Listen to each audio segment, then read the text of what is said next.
Ladies and gentlemen, I'd planned to speak to you tonight to report on the State of the Union. But the events of earlier today have led me to change those plans. Today is a day for mourning and remembering. Nancy and I are pained to the core by the tragedy of the Shuttle Challenger. We know we share this pain with all of the people of our country. This is truly a national loss.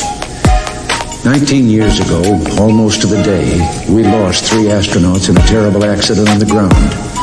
But we've never lost an astronaut in flight. We've never had a tragedy like this. And perhaps we've forgotten the courage it took for the crew of the shuttle. But they, the Challenger 7, were aware of the dangers, but overcame them and did their jobs brilliantly.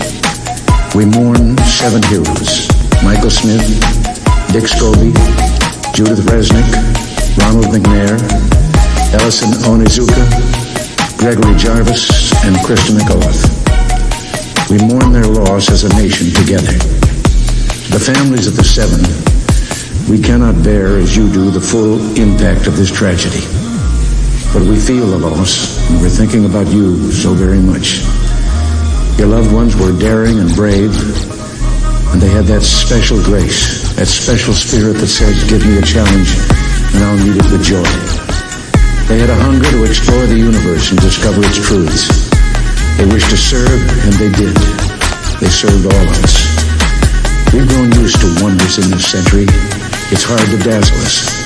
But for 25 years, the United States space program has been doing just that. We've grown used to the idea of space, and perhaps we forget that we've only just begun. We're still pioneers. They, the members of the Challenger crew, were pioneers. And I want to say something to the school children of America who were watching the live coverage of the shuttle's takeoff. I know it's hard to understand, but sometimes painful things like this happen. It's all part of the process of exploration and discovery. It's all part of taking a chance and expanding man's horizons. The future doesn't belong to the faint-hearted. It belongs to the brave. The Challenger crew is pulling us into the future, and we'll continue to follow them.